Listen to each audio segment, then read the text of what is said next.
Welcome to அபிரவியின் videos. நான் உங்கள் ரவி. இந்த video micro controllers part 2 Arduino programming language பற்றி நம்ம டீட்டெயிலாக பார்க்க போகிறோம். போன வீடியோவில் அந்த அர்டினோ யூனோ அப்படிங்கிற மைக்ரோ கண்ட்ரோலர் மாடியூல் பற்றி நம்ம டீட்டெயிலாக பார்த்தோம். இப்போ அந்த மாடியூலுக்கு பண்ண வேண்டிய ப்ரோக்ராம் அது பற்றி நம்ம டீட்டெயிலாக பார்க்க போகிறோம். அர்டினோ மைக்ரோ கண்ட்ரோலர்களுக்காக ஸ்பெஷலாக உருவாக்கப்பட்ட அந்த ஐடியில் இந்த ப்ரோக்ராமிங்கை நம்ம பயன்படுத்தலாம். இன்டர்நெட்டில் நம்ம டவுன்லோட் பண்ணிக்கலாம். நெட்லேருந்து நம்ம டவுன்லோட் பண்ணி அதை கம்ப்யூட்டரில் இன்ஸ்டால் பண்ணிக்கலாம். அதிலேருந்து நமக்கு தேவையான மைக்ரோ கண்ட்ரோலர் மாடியூல் நேமை செலக்ட் பண்ணிக்கிட்டோம்னா அந்த மைக்ரோ கண்ட்ரோலருக்கு தேவையான ப்ரோக்ராமை நம்ம அதில் பண்ணிக்கலாம். இப்போது இந்த அர்டினோ ஐடியில் என்ன லாங்குவேஜ் பயன்படுத்துகிறாங்க அப்படின்னா சி டிரைவ்டு ப்ரோக்ராமிங் லாங்குவேஜ் பயன்படுத்துகிறாங்க. அது C++ நமக்கு தெரிஞ்சால் இந்த ப்ரோக்ராமை நம்ம கற்றுக்கிறது ரொம்ப ஈஸி. அர்டினோவுக்காக ஸ்பெஷலாக வடிவமைக்கப்பட்ட ப்ரோக்ராம் ஆகும் இது. இந்த ப்ரோக்ராமிங்குடைய ஸ்ட்ரக்சர் எப்படி இருக்குன்னு நம்ம பார்க்கலாம். பேசிக்காக பார்த்திங்கன்னா மினிமம் அதில் 2 ஃபங்க்ஷனல் பிளாக்காவது இருக்கணும். ஒன்று செட்டப், இன்னொன்று லூப். மினிமம் 2 பிளாக்காவது அதில் இருக்கணும். இந்த செட்டப் அப்படிங்கிறது என்னென்னு பார்த்தீங்கன்னா இதுதான் ஒரு ஃபஸ்ட்டு ஃபங்க்ஷன். அந்த ப்ரோக்ராமிங்கில் நம்ம பண்ண வேண்டிய முதல் ஃபங்க்ஷன் இதுதான். இது ஒரே ஒரு தடவை தான் அந்த ப்ரோக்ராமில் அது பயன்படுத்தப்படும். அது அந்த ப்ரோக்ராம் ஸ்டார்ட் ஆகி ரன் ஆக ஆரம்பித்தோடனே முதல் முறை மட்டும் பயன்படுத்தப்படும். அதுக்கப்புறம் அது பயன்படுத்தப்படாது. இது என்ன பண்ணுதுன்னா அர்டினோ மைக்ரோ கண்ட்ரோலர்ஸில் உள்ள ஹார்ட்வேரை செட்டப் பண்ணிக்கிறதுக்கு, ப்ரிப்பேர் பண்ணிக்கிறதுக்கு உதவுகிறது. ஏன்னா அந்த ஹார்ட்வேர் பின்ஸ் எல்லாமே பார்த்திங்கன்னா மல்டிப்ளெக்ஸ்டு பின்னாக தான் இருக்கும். அதை இன்புட்டாக யூஸ் பண்ணலாம், அவுட்புட்டாக யூஸ் பண்ணலாம், டிஜிட்டல் அவுட்புட்டாக யூஸ் பண்ணலாம், அனலாக் அவுட்புட்டாக யூஸ் பண்ணலாம். அந்த மாதிரி மாற்றி மாற்றி நம்ம யூஸ் பண்ணிக்கலாம். அதனால் ஒரே பின்னில் பல விதமான ஃபங்க்ஷன்ஸ் மல்டிப்ளெக்ஸ் பண்ணி இருக்கிறதுனால நமக்கு தேவையான ஃபங்க்ஷன், அந்த பின்னை என்ன ஃபங்க்ஷனுக்கு ஹார்ட்வேரில் யூஸ் பண்ண போகிறோமோ அதற்கான செட்டப் தான் இந்த ப்ரிப்ரேஷன், அதாவது வாய்டு செட்டப் அப்படிங்கிற ஃபங்க்ஷன். அடுத்த ஃபங்க்ஷன் பார்த்திங்கன்னா வாய்டு லூப். அதிலே லூப்னு போட்டிருக்கு. லூப்னால் என்னென்னா திருப்பி திருப்பி சுற்றிக்கிட்டே இருக்கும். அதிலே பண்ணக்கூடிய லூப் ஆகி எகைன் அதே ஃபங்க்ஷன் ஓடிக்கிட்டே இருக்கும். இதை என்ன சொல்லுவாங்கன்னா எக்ஸிக்யூஷன் அப்படின்னு சொல்லுவாங்க. இந்த ப்ரோக்ராமை செயல்படுத்தக்கூடிய கோடுகள் எல்லாமே இதில் தான் இருக்குது. இந்த ஃபங்க்ஷன் தான் அர்டினோ ப்ரோக்ராமுடைய கோராக இருக்கும். லூப் கண்டினியூஸாக எக்ஸிக்யூட் ஆகும். இது என்ன பண்ணுன்னா கண்டினியூஸாக reading input and triggering output போன்ற வேலைகளை தொடர்ந்து செஞ்சுக்கிட்டே இருக்கும். சரி, இப்போ நம்ம ப்ரோக்ராம் அப்படின்னா என்ன அப்படிங்கிறத பார்க்கலாம். ஏன்னா ப்ரோக்ராம்னாலே என்னென்னு தெரியாதவங்களுக்காக இந்த பகுதி. ப்ரோக்ராம் அப்படிங்கிறது என்னென்னா செட் ஆஃப் இன்ஸ்ட்ரக்ஷன். அது நம்ம என்ன சொல்லலாம்னா இந்த படத்தில் காமிக்கப்பட்ட ஒரு ஸ்னேக் அண்ட் லேடர் கேம் அப்படின்னு சொல்லி கூட சொல்லலாம். ஸ்னேக் அண்ட் லேடர் கேம் நம்ம எல்லாருக்குமே தெரியும். எல்லாருமே அந்த 1ல் ஸ்டார்ட் பண்ணுவாங்க, 100ல் போய் முடிப்பாங்க. 100ல் யார் ஃபஸ்ட்டு முடிக்கிறாங்களோ அவங்க வெற்றியாளர் அப்படின்னு சொல்லுவோம். இப்போ இந்த கேம் ஒரே ஒருத்தர் மட்டும் விளையாடுறாருன்னு வச்சுக்கிறோம். அவர் 1லேருந்து பகடையை உருட்டி அவர் என்ன பண்ணுவார்னா அந்த காயினை ஒவ்வொரு கட்டமாக நகர்த்திக்கிட்டே போயிட்டே இருப்பார். அதில் இடையில ஏணி வரும், அவர் மேலே ஏறுவார். பாம்பு வரும், அது கீழே இறங்குவார். அப்படி ஏறி இறங்கி 95 தாண்டிட்டார்னா, ஏன்னா 95ல் தான் இதில் பெரிய பாம்பு இருக்குது. அந்த 95 தாண்டிட்டார்னா அப்புறம் ஒரு 4 நம்பர் 5 நம்பரில் அவர் 100ஐ அடைஞ்சிடுவார், வெற்றி பெற்று விடுவார். ஆனால் ப்ரோக்ராமிங் அப்படிங்கிறது அதே போலத்தான். ஆனால் ஒரு அன்லக்கி பிளேயர் ஒருத்தர் ப்ளே பண்ணுறாருன்னு வச்சுக்கோங்க. அந்த ஸ்னேக் அண்ட் லேடரை அவர் ஏணியில் ஏறினா கூட பாம்பு கொத்தி கீழே அனுப்பிச்சிட்டே இருக்கும். அவர் கடைசி வரைக்கும் அந்த 100ஐ போய் சேரவே முடியாது. அந்த மாதிரி ஒரு அன்லக்கி பிளேயர் விளையாடுகிற கேம் தான் இந்த ப்ரோக்ராமிங். ஸோ இந்த programming game never end.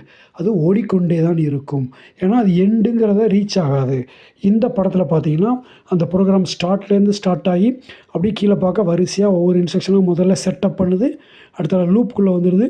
லூப்லேருந்து இன்ஸ்ட்ரக்ஷனை ஒன்றையாக execute பண்ணிவிட்டு கடைசியாக கீழே எண்டுக்கு வருது. ஆனால் எண்டுக்கு வராது. என்ன காரணம்னா அந்த எண்டுக்கு முந்தின லைனை பாருங்கள், கோ டு லூப்னு ஒரு லைன் இருக்கும். ஸோ அதுக்கு வரும்போதே திருப்பி பாம்பு கொத்தி கீழே இறக்கி விட்ட மாதிரி என்ன செய்யும், பழையபடிக்கு அந்த லூப்புக்கு திருப்பி வந்துடுவார். அப்படி அது சுற்றிக்கிட்டே இருக்கும். இடையில அந்த இன்புட்டை ரீட் பண்ணிட்டே இருக்கும். அதில் லூப்புக்கு அடுத்த செல் பாருங்கள், அதில் வந்து ரீட் இன்புட்னு போட்டிருப்போம். அந்த இன்புட்டை ரீட் பண்ணும். அந்த இன்புட்டுடைய கண்டிஷன் வந்து எஸ் அப்படிங்கிற கண்டிஷனில் இருக்குது அப்படின்னா இந்த ப்ரோக்ராம் என்ன செய்யும், இந்த பக்கம் ரைட் சைடு இருக்கிற ஃபங்க்ஷனுக்கு அது வந்து ரூட் ஆகும். ரைட் சைடு இருக்கிற ஃபங்க்ஷனில் போய் அவுட்புட்டை வந்து ஒரு உதாரணத்துக்கு அவுட்புட்டை செட் பண்ணும். அதாவது அவுட்புட்டை வந்து ஹை அப்படின்னு சொல்லி பண்ணணும் வைங்க. திருப்பி அடுத்தால பழைய லூப் வழியாக ரொட்டீனாக சுற்றிக்கிட்டே இருக்கும். இப்போது இந்த தடவை ரீட் பண்ணுறப்ப என்ன பண்ணுது, கண்டிஷன் வந்து நோ அப்படின்னு சொல்லி வருதுன்னா உடனே லெஃப்ட் சைடு இருக்கிற ஃபங்க்ஷனுக்கு போகும். அந்த ஃபங்க்ஷன் என்ன பண்ணும், அவுட்புட்டை ரீசெட் பண்ணிடும். ஸோ இந்த மாதிரி ஒரு ப்ரோக்ராம், இது வந்து ஒரு சின்ன சாம்பிள் ப்ரோக்ராம். இதை மாதிரி பல மடங்கு காம்ப்ளிகேட்டடான ப்ரோக்ராம்ஸ் எல்லாம் ரன் ஆகும். ஸோ ப்ரோக்ராம் என்பது ஒரு செட் ஆஃப் இன்ஸ்ட்ரக்ஷன்ஸ். அந்த இன்ஸ்ட்ரக்ஷன் ஒரு குறிப்பிட்ட ஆர்டரில் இயங்கும். நம்மளுடைய ஒரு மைக்ரோ கண்ட்ரோலர் இந்த ப்ரோக்ராமை விட்டு வெளியே எங்கும் போய்விட முடியாது. இந்த ப்ரோக்ராமில் இருக்கிற ஏதோ ஒரு இன்ஸ்ட்ரக்ஷனை அது எக்ஸிக்யூட் பண்ணிக்கிட்டே இருக்கும். அதன் வழியாக அது ஓடிக்கிட்டே இருக்கும். ஸோ இதன் மூலமாக உங்களுக்கு இந்த ஒரு ப்ரோக்ராம் அப்படிங்கிறது எப்படி ஒர்க் பண்ணுது அப்படிங்கிறது நல்லாவே தெரிஞ்சிருக்கும்னு நம்புகிறோம். இப்போ நம்ம திருப்பி இந்த அர்டினோ ப்ரோக்ராமிங்குள்ளே வருவோம். இந்த படத்தில் நம்ம ஒரு சாம்பிள் ப்ரோக்ராம் கொடுத்துருக்குறோம். இந்த சாம்பிள் ப்ரோக்ராம் எல்லா கம்ப்யூட்டர் ப்ரோக்ராமிங்லேயும் ஹலோ வேர்ல்டு அப்படின்னு சொல்லி ஒரு ப்ரோக்ராம் கொடுத்துருப்பாங்க. அதான் முதல் ப்ரோக்ராம். அதை நம்ம டைப் பண்ணி டிஸ்பிளே ஹலோ வேர்ல்டுன்னு வருதான்னு பார்ப்போம். அதே மாதிரி இந்த அர்டினோ மைக்ரோ கண்ட்ரோலரை பொறுத்த வரைக்கும் இந்த அர்டினோ ஐடியில் கொடுக்கப்பட்டிருக்க டிஃபால்ட் ப்ரோக்ராம் வந்து பிளிங்க் எல்இடி. அந்த ப்ரோக்ராம் பேர் பிளிங்க்னு சொல்லுவாங்க. அதில் பார்த்தீங்கன்னா மேலே வந்து ஃபஸ்ட்டு பிளாக் செட்டப் பிளாக் இருக்குது. அது என்ன பண்ணுதுன்னா பின் மோடை செட்டப் பண்ண போகுது. அந்த எந்த பின் அப்படிங்கிறது பார்த்திங்கன்னா எல்இடி பில்டின். அதில் இந்த போர்டில் ஒரு பில்டின் எல்இடி நம்ம அந்த பார்ட்ஸில் ஏற்கனவே பார்த்துருப்போம். அந்த எல்லோ கலர் எல்இடி, அந்த எல்இடியை அவுட்புட்டாக செட் பண்ணிக்கிடுது. ஸோ அந்த எல்இடிக்கு போகிற பின், இந்த மைக்ரோ கண்ட்ரோலர்லேருந்து அந்த எல்இடிக்கு போகிற பின்னை வந்து அவுட்புட் பின்னாக கான்ஃபிகர் பண்ணிக்கிடுது. ஸோ இப்போ ப்ரிப்ரேஷன் செட்டப் முடிவடைந்து விட்டது. இப்போ அடுத்தால அந்த ப்ரோக்ராம் அப்படி கீழே வந்து லூப்புக்குள்ளே வந்துருச்சு. லூப்பில் வந்து பாருங்கள், முதல் லைன் வந்து என்ன பண்ணியிருக்காங்க, டிஜிட்டல் ரைட்டுன்னு போட்டிருக்காங்க. இது என்ன பண்ணுதுன்னா அந்த எல்இடி பில்டின் அப்படிங்கிற அந்த பின்னுக்கு ஹை அப்படிங்கிற கமாண்டை கொடுக்கு. ஹைனா 1 அல்லது 5 வோல்ட்டுன்னு கொடுக்கு. அந்த பின்னை வந்து 5 வோல்ட்டாக மாற்றுகிறது. இதன் மூலம் என்ன செய்யும், அந்த எல்இடி வந்து எரியும், அந்த எல்இடி ஆன் ஆகும். அடுத்தால டிலே 1000ன்னு போட்டிருக்கு. இது வந்து ஒரு டிலே ஃபங்க்ஷன்.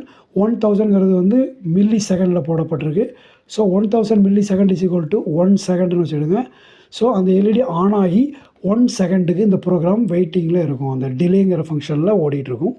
அப்புறம் அந்த டிலேயிலிருந்து மீண்டும் டிஜிட்டல் ரைட்டுக்கு வருது. அடுத்த 3வது லைன் அதில் பார்த்திங்கன்னா எல்இடி பில்டின் அப்படின்னு போட்டு அது லோ அப்படின்னு சொல்லி இருக்குது. ஸோ இப்போ அந்த எல்இடி என்ன பண்ணுது, 0 வோல்டேஜாக ஆக்கிறது.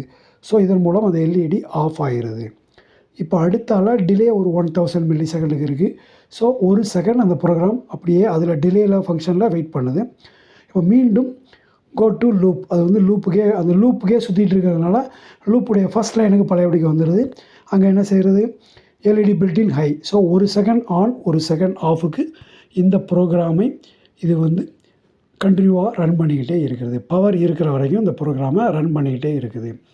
இப்போ அர்டினோ ப்ரோக்ராமிங்குடைய அந்த என்னென்ன பார்ட்ஸ் இருக்குது, ப்ரோக்ராமில் நம்ம தெரிஞ்சுக்கிட வேண்டிய முக்கியமான ஃபங்க்ஷன்ஸ் என்னென்ன அப்படிங்கிறதெல்லாம் பார்க்கலாம். முதல்ல ஸ்ட்ரக்சரை பற்றி தெரிஞ்சுக்கணும். அடுத்தால variables, data types, arithmetic, constant, flow control, digital IO, analog IO, time, maths, அப்புறம் ரேண்டம், சீரியல். ஸோ இந்த அர்டினோ ப்ரோக்ராம் வந்து நம்ம இத்தனை விஷயங்களையும் தெரிஞ்சுக்கிட்டால் தான் இந்த ப்ரோக்ராமை நம்ம முழுமையாக புரிந்து கொள்ள முடியும். இப்போ நீங்கள் முதல் முறை இந்த ப்ரோக்ராம் பற்றி தெரிஞ்சுக்கிறீங்கன்னா நீங்கள் ஒரி பண்ண வேண்டாம். ஜஸ்ட் ஒரு தடவை இது வழியாக நம்ம இப்போது அந்த வழியாக நம்ம போவோம். நீங்கள் ஜஸ்ட் புரிஞ்சுக்கிடுங்க.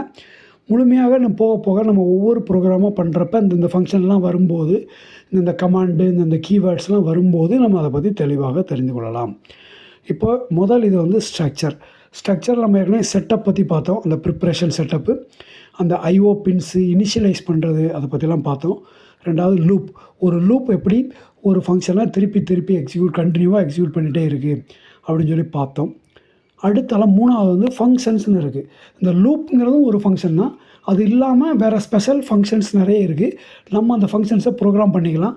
அதை அடிக்கடி செய்ய வேண்டிய வேலையை நம்ம என்ன செய்யணும், ஒரு ஃபங்க்ஷனாக மாற்றி வச்சுக்கிட்டோம்னா எப்போ அந்த ஃபங்க்ஷன் செய்யறதுனாலும் நம்ம அதுக்குன்னு கோடிங் எழுத வேண்டியதில்லை. அந்த ஃபங்க்ஷனை கால் பண்ணி விட்டோம்னா அதில் உள்ள கோடிங் படி ஓடிட்டு இந்த ப்ரோக்ராம் திருப்பி லூப்பில் ஓட ஆரம்பிச்சிடும்.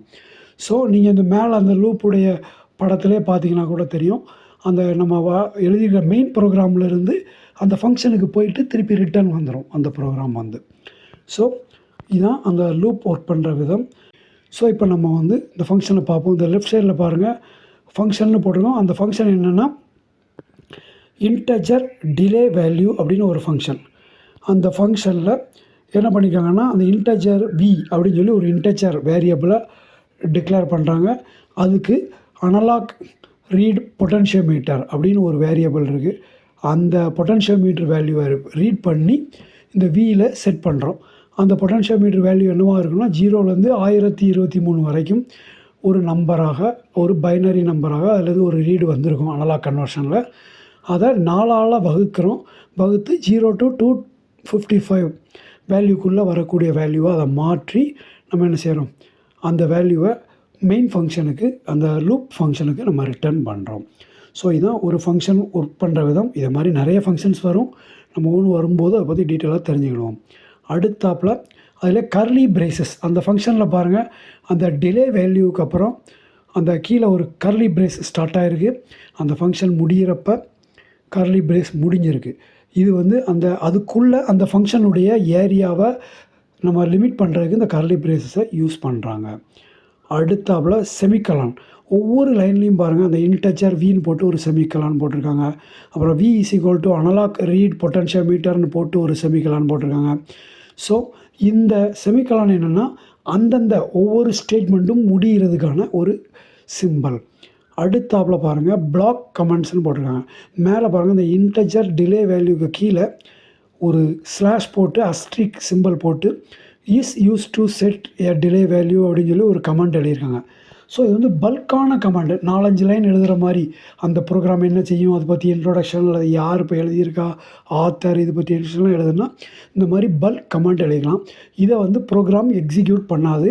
அந்த ப்ரோக்ராமை யாராவது படித்து பார்த்து அதை கரெக்ஷன் பண்ணணும் அல்லது அதை புரிஞ்சுக்கணும்னு விரும்புனாங்கன்னா அவங்களுக்கு இது ஒரு நோட் மாதிரி இருக்கும், ஒரு நரேட்டிவ் மாதிரி இருக்கும்.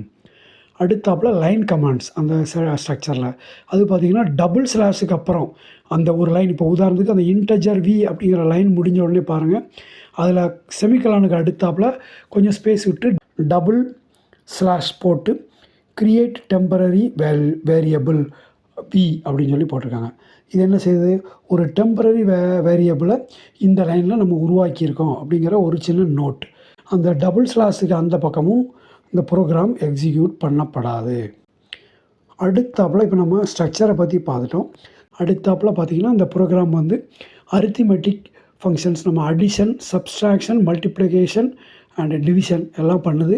அது தவிர அதில் காம்போனண்ட் அசைன்மெண்ட்ஸ்னு இருக்குது. அடுத்தால இந்த கம்பேரிசன் ஆப்ரேட்டர், நம்ம ஒரு இஃப் இந்த ஃபங்க்ஷன்ஸ்லாம் பண்ணுறப்ப அதில் கம்பேர் பண்ணுறதுக்கு பயன்படுத்துகிறாங்க. லாஜிக்கல் ஆப்ரேட்டர்ஸ் இருக்குது, அப்புறம் கான்ஸ்டன்ட்ஸ் இருக்குது, அப்புறம் ஃப்ளோ கண்ட்ரோல் இருக்கிறது, அப்புறமா டிஜிட்டல் இன்புட் அண்ட் அவுட்புட் இருக்குது, analog input and output functions இருக்குது, டைம் ஸ்டேட்மெண்ட்ஸ் இருக்குது, மேத்தமெட்டிக்கல் ஸ்டேட்மெண்ட்ஸ் இருக்குது, ரேண்டம் ஸ்டேட்மெண்ட்ஸ் இருக்குது, சீரியல் கம்யூனிகேஷனுக்கான ஸ்டேட்மெண்ட்ஸ் இருக்குது. இது எல்லாத்தையும் நம்ம அடுத்த பார்ட்டில் கொஞ்சம் டீட்டெயிலாக பார்க்கலாம். இந்த வீடியோ சம்மந்தமான உங்கள் கமெண்ட்ஸ் எது இருந்தாலும் மறக்காமல் எங்கள் கமெண்ட் சேனலில் கமெண்ட் பண்ணுங்கள். எங்கள் சேனலை இது வரைக்கும் நீங்கள் சப்ஸ்கிரைப் பண்ணிக்கிடலைன்னா மறக்காமல் சப்ஸ்கிரைப் பண்ணிவிடுங்க. அப்போ எங்களுடைய ஒவ்வொரு வீடியோவும் இம்மிடியேட்டாக உங்களுக்கு நோட்டிஃபிகேஷனில் வரும். தேங்க்யூ ஃபார் வாட்சிங் அபிரவின் வீடியோஸ். Thank you very much.